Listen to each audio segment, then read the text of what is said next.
AI. So we are already in the world of generative AI. So is this the end of software engineering era? अब क्या humans की कोई ज़रूरत ही नहीं पड़ेगी? क्या freshers कभी hire ही नहीं होंगे? क्या layoffs ऐसे ही चलते रहेगा? Cognition AI ने Devin AI लॉन्च किया है, तो क्या यही चीज़ नए नए टूल्स आते रहेंगे और जॉब को खतरा होते रहेगा? गूगल ने अपनी पूरी पाइथन टीम फायर कर दी है. Is this the reason of AI? What is actually going on in the software engineering and the market of USA?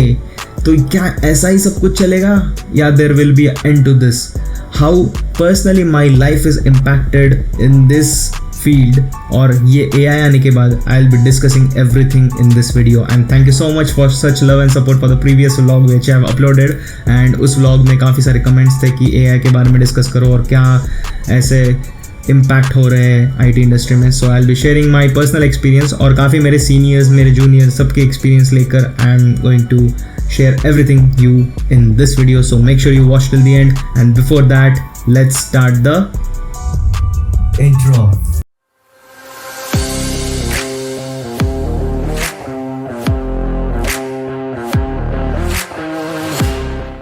So before starting you need to do 3 steps. थोड़ा दिमाग लगाओ. सब कुछ क्या मैं ही बोल दूं? So let's first start with AI. Will it really going to take your job away? जब GPT आया था ना, तब मतलब ऐसा हाइप चला गया था, भाई अब तो क्या, अब तो गया, सब चैटिंग करना है, सिर्फ कोड बना देता है. ट्रस्ट मी, ये सब ना पहले से बहुत सारी कंपनीज के दिमाग में ऑलरेडी था, बट OpenAI ने फट से लॉन्च कर दिया, इसीलिए वो इतना बूम पे चला गया और सबके लिए फ्री कर दिया. अब बात करते ये हेल्पफुल है या क्या है. देखो, जब तुम कोई एप्लीकेशन पे काम करते हो ना इंडस्ट्री में, तो फॉर एग्जांपल मेरा रिएक्ट है, चलो मान लो, ठीक है. तो रिएक्ट में क्या सिर्फ रिएक्ट पे ही काम नहीं करता हूँ, उसमें बहुत सारी चीज़ें रहती है, उसमें शेल स्क्रिप्टिंग भी तुम्हें लिखनी पड़ती है, बहुत सारी चीज़ें रहती है, डिप्लॉयमेंट होता है उस चीज़ का, एनवायरनमेंट बनता है, अलग अलग क्लस्टर में जाती है, इन सब के लिए ऑथेंटिकेशन होता है, ऑथराइजेशन होता है. और एक ही चीज़ पे काम नहीं होता है, इसमें परफॉर्मेंस ऑप्टिमाइजेशन होता है और भी बहुत सारी चीज़ें होता है जो कि हम लोगों को, मतलब अभी हम लोग डिस्कस करने बैठे ना, बहुत सारी चीज़ें निकल आएगी, कॉन्फ़िगरेशंस होते हैं, बहुत सारी चीज़ें होता है. तो ये सारी चीज़ों में ना we can not really expect that all the things can be done by this AI. Chat GPT को तुम बोलोगे अकाउंट बना के दे दो, बना के देगा? नहीं बना के देगा. So basically what I am trying to say is, lay off तो हो रहा है just because of market situation, जो कि बैंकरप्सी हुई है, but the reason is AI की वजह से भी हो रही है, डाउन साइज हो रही है, ठीक है. जहाँ पे 10 लोग लग रहे थे वहाँ पे सिर्फ 5 लोग लगेंगे. When I talk to my grandparents, तो वो लोग बोलते थे कि व्हेन कंप्यूटर वॉज लॉन्च ना, तब भी बहुत बड़ी हाइप हो गई थी, अब तो कंप्यूटर आ गया, अब क्या बस ऑटोमेटिकली चलने लगेगी, रिक्शा की कोई ज़रूरत नहीं पड़ेगी, सब कुछ कंप्यूटर कर देगा. बट क्या है, कितना टाइम हो गया कंप्यूटर आने के बाद? ये जो डर बैठा हो ना, ये वही डर उसी टाइम आया था, ये वही डर अभी आ रहा है. तब कंप्यूटर ने लाया था, अब AI ला रहा है. So this is what is going. So you know, मैं जब इंडस्ट्री में ज्वाइन किया था ना, मेरे साथ क्या हुआ है, what is my experience with AI, I am going to tell you that. So मेरे कलीग्स वो लोग यूज़ करते थे चैट GPT, मुझे नहीं पता था कैसे यूज़ करना है, ठीक है, कैसे उसको पूछना, कैसा वो रिस्पॉन्स कैसे देता है, उसको यूज़ कैसे करना है. बट जब I learn it, I realize that मतलब मेरा लाइफ तो एकदम स्मूथ चल रहा है यार, मतलब ये आने से मैं इतना टेंशन नहीं ले रहा हूँ. मैं जब हायर हुआ था ना माई फर्स्ट कंपनी में, तो उस टाइम क्या हुआ था, थोड़ा रिस्ट्रक्चरिंग वाला फेज़ तब आ रहा था, मतलब रिसेशन वाला फेज़ तब आ रहा था. और फिर मुझे बहुत डर लग रहा था कि भाई मुझे सिखाएगा कौन, मुझे तो कुछ नहीं आता, मैं तो कुछ और करके आया हूँ, मैं तो DSA करके आया हूँ. DSA इज़ इम्पॉर्टेंट, ठीक है, लेकिन डेवलपमेंट में DSA यूज़ नहीं होती है. तो अब मुझे डेवलपमेंट कौन सिखाएगा, मुझे तो कुछ नहीं आता. तो तभी मेरे को चैट GPT ने बहुत हेल्प किया. मेरे को KT लेने की भी ज़रूरत नहीं पड़ी. I just you know what is KT? KT is knowledge transfer. जब तुम कोई नई कंपनी में जाते हो तो उस पूरा सिस्टम का नॉलेज तुम्हें दिया जाता है कि ऐसा होता है, वैसा होता है, इसमें कोड करना होता है, उसमें ये कोड है, इसमें ऐसा कोड है, उसमें वैसा कोड है. तो ये सब नॉलेज ट्रांसफ़र देने की भी ज़रूरत नहीं पड़ी. मैं सिर्फ कोड कॉपी करके चैट GPT को भेजता रहा और पूछता रहा ये क्या करता है, वो सब कुछ बताता रहा. स्टैक ओवरफ्लो में जाने की ज़रूरत नहीं पड़ रही है, चैट GPT को सिर्फ पूछो, वो सब कुछ बता दे रहा है. तो दिस इज़ व्हाट. और उसके बाद मैंने ना कुछ ऐसे मतलब प्रोजेक्ट्स बना रहा था मैं ऐसे ही सीखने के लिए, तो मैंने कुछ प्रोजेक्ट्स तो ऐसे ही बना दिए विदाउट डॉक्यूमेंटेशन पढ़े. मैं जस्ट उसको मेरा रिक्वायरमेंट बोलता था चैट GPT को, वो जस्ट मेरे को बताता था कि ये कोड कर दो. बट एवरी टाइम 100% एक्यूरेसी नहीं देता था, उसमें कुछ चेंजेस अकॉर्डिंग टू माई, मतलब मेरे रिक्वायरमेंट्स क्या है, जिसको चाहिए वो वेबसाइट, उसके रिक्वायरमेंट क्या है, उस हिसाब से तुम्हें ट्वीकिंग करना पड़ेगा, तब जाके वो चीज़ मतलब दोनों तुम मिलकर बना रहे हो। तुम भी तो सॉफ्टवेयर इंजीनियर हो यार, तुम्हारा क्या मतलब, तुम क्या सिर्फ चैट करोगे और बनाओगे, ऐसा थोड़ी चलता है। तो that's the reason. So this is how it is actually making your life smoother and easier. And you know, जबकि बात आती है ले ऑफ की, तो ले ऑफ एआई की वजह से नहीं हो रहा है, आई मीन डाउन साइज हो रहा है, but you know entire team उड़ा दे रही है, ये सब चीज़ें एआई की वजह से नहीं हो रहा है, पूरी टीम ही उड़ जा रही है। दैट मीन्स क्या, यू आर एक्सपेक्टिंग दैट पूरा पाइथन का जो प्रोजेक्ट है वो एआई हैंडल करेगा। This is not the case. AI को अकाउंट बनाने के लिए बोलो, एआई कभी अकाउंट नहीं बना के देगा। तो ऐसा बहुत सारी एपीआई कीज़ होती है, ऑथोराइजेशन ऑथेंटिकेशन वाली चीज़ें एआई नहीं कर सकता है। एंड सिर्फ पाइथन पे काम नहीं हो रही है, ऑप्टिमाइजेशन करके भी बहुत सारी चीज़ें होती है। तो ऑप्टिमाइज़ करना, परफॉर्मेंस इंप्रूव करना, ये सब चीज़ें तुम्हें देखना होता है, तुमको सीखना होता है, तुम कहाँ कहाँ परफॉर्मेंस इंप्रूव कर सकते हो। AI इज़ जस्ट आर्टिफिशियल, ठीक है, that is made by humans. हम जो कोड कर रहे हैं उसी कोड का रेफरेंस लेके वो कोड बना रहा है। If we stop coding, AI is nothing, ठीक है। तो AI कहाँ से रेफरेंस ले रहा है? The code which we have. वो क्रॉल करता है पूरे वेबसाइट में, ढूंढता है भाई ऐसा कोड बनाया उसने, फिर तो वो भी बना देता है वैसा कोड। तो that's what is going on. So this is my actual personal experience with AI।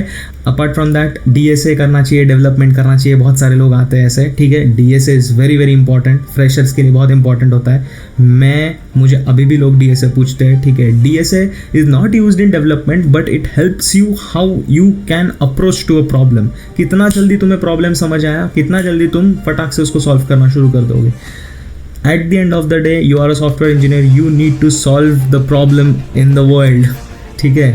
So that's the reason you need DSA in your life. DSA मतलब string reverse करना, वो करना, ऐसा करना, इतना ही नहीं। This is like, it's an algorithm obviously, but you know, you need to go more deeper, graphs, trees, ये सब कर लो। और चैट GPT के आने के बाद ना वो DSA वाले rounds, I will not recommend anyone to do this, but you know, anyway you cannot even do that क्योंकि वो पूरा ट्रैक होता है चीज़ें। बट यू नो, तुम्हें ये सारी चीज़ें काफ़ी इजीली क्वेश्चन आंसर्स मिल जाते हैं at the end of the day. Like मैं जब कोई चीज़ों पे अटक जाता हूँ, मैं उसको सीधा पूछता हूँ कि मेरे को ये समझ नहीं आ रहा है, कर दो। I remember that I was trying to integrate YouTube in a website, ठीक है। तो उस टाइम पे ना मेरे को बहुत प्रॉब्लम आई थी, क्योंकि अगर आप देखोगे ना, यूट्यूब सिर्फ 10,000 रिक्वेस्ट अलाउ करता है पर डे, ठीक है, फ्री वाला। मुझे पैसे नहीं भरने थे। जो रिस्पॉन्स लेके आ रहा है, मतलब मेरा वेबसाइट सिर्फ क्या 10,000 लोग यूज़ करेंगे, that is a very bad approach. तो मैं क्या ट्राई कर रहा था, टू कैश द रिस्पॉन्स। तो कैश करने के लिए मैं एक डेटाबेस इंटीग्रेट कर रहा था मेरे इसमें, ठीक है। तो डेटाबेस को जो कॉन्फ़िगर करना है, उसको यूज़ करना है, उसकी पासवर्ड वगैरह वो चैट GPT दे ही नहीं पा रहा था। तो मैं पूरा इंटरनेट पे आर्टिकल्स पढ़ के मैंने ढूंढ के निकाला। Then I integrated Redis in a React app, ठीक है। तो I never worked with Redis, ठीक है, दैट्स द रीज़न, मेरे को ये पता नहीं था। बट मैंने यूट्यूब में काफ़ी सारे वीडियोज़ देखे, कोई भी वीडियोज़ काम के नहीं आए मेरे, कि रेडिस को कैसे इंटीग्रेट करना है, कैश कैसे करना है, रेडिस इनसाइट में जाके मैं कैसे अपने कैश्ड वैल्यूज़ को देख पाऊँ। So that is what I faced. और AI ने मेरे को उस जगह पे हेल्प तो किया। देखो, ऐसा नहीं कि हेल्प नहीं किया, AI ने मेरे को इतना पार्ट के लिए हेल्प किया कि भाई तुम्हारा रेडिस कॉन्फ़िगर है कि नहीं, तुम कैसे देख सकते हो, बट करना कैसे है वो ढूंढना पड़ा मुझे।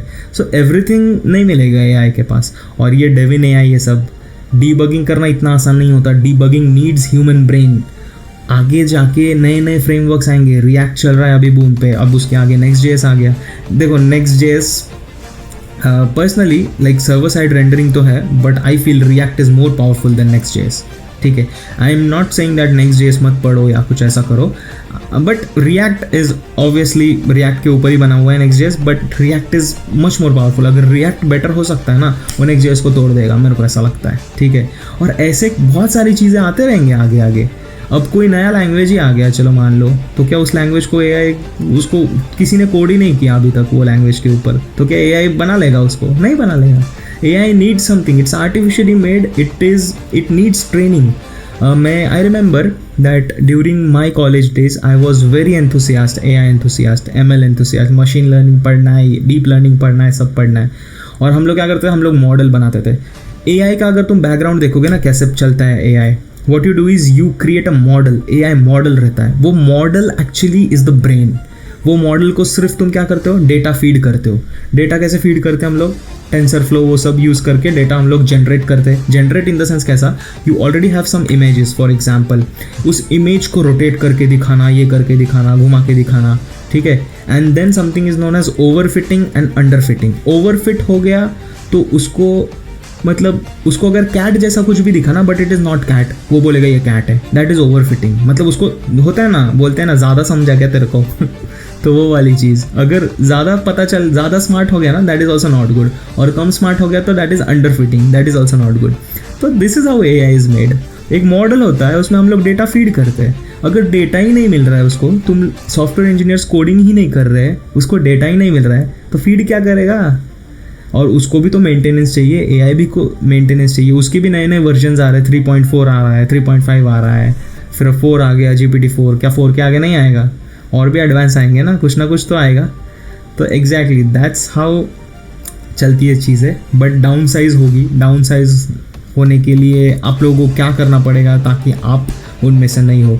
10 लोगों में से सिर्फ 2 लोग लगेंगे। Make sure that you are that 2%, ठीक है, जहाँ पे लग रहा है। So what you need to do is you need to keep upskilling yourself. Even I am learning every day, कुछ ना कुछ मैं एक्सप्लोर करते रहता हूँ। जैसे लास्ट टाइम मैंने बोला कि रेडिस इंटीग्रेट कैसे करना है, वो एक्सप्लोर किया। अभी कुछ ना कुछ करते रहूँगा, देखूंगा नया चीज़ें, ये क्या है, वो क्या है। सीनियर से पूछो, जूनियर से पूछो, शर्माने वाली बात नहीं है, सबको सब कुछ नहीं आता है।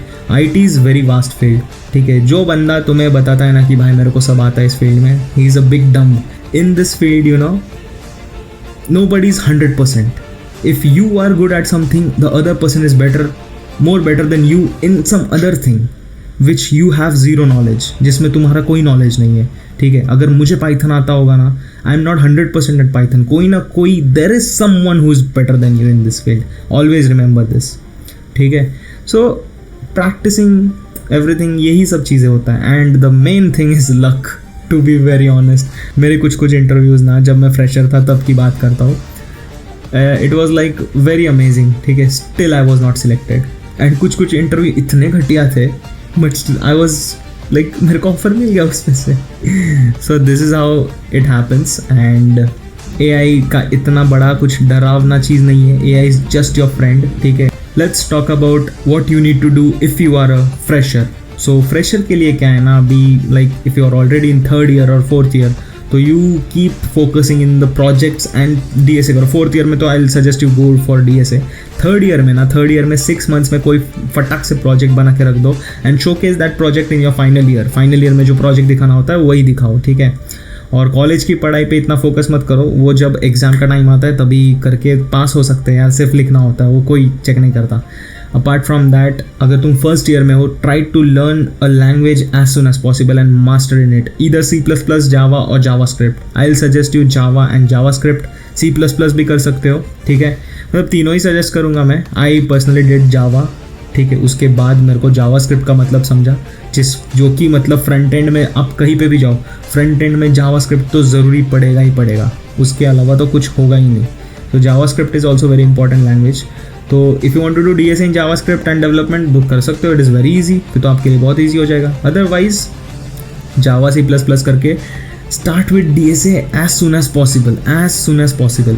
DSA करना as soon as possible since 1st year, 2nd year, इन दोनों में DSA करना। 3rd ईयर का पूरा साल ले लो, एक अच्छा सा प्रोजेक्ट बना लो, React सीख लो या Next.js सीख लो, Angular सीख लो, Vue सीख लो, ये सब चीज़ें यूज़ होता है, ठीक है। तो एक फ्रंट एंड का प्रोजेक्ट बना लो, बैक एंड का प्रोजेक्ट बना लो, कुछ भी बनाकर दिखा दो, ठीक है। अच्छा बनाकर दिखा देना, इट शुड बी प्रेजेंटेबल, ठीक है, शोकेस करने वाली चीज़ होनी चाहिए। और 4th ईयर में try to focus as much as possible in DSA। जितना DSA करोगे उतना अच्छा रहेगा, क्योंकि तब तुमसे कुछ एक्सपेक्ट करेंगे भी नहीं वो कि तुमने प्रीवियस कंपनी तो बोल नहीं सकते क्योंकि और fresher. So they will absolutely ask you DSA and stuffs and operating systems, computer networks, DBMS, ये सब चीज़ें पढ़ के रखना। So that's all. Let's keep the video till here. If you like the video, give it a thumbs up, and if you find it informative, share it and subscribe. Thank you for watching. Keep showing love and goodbye.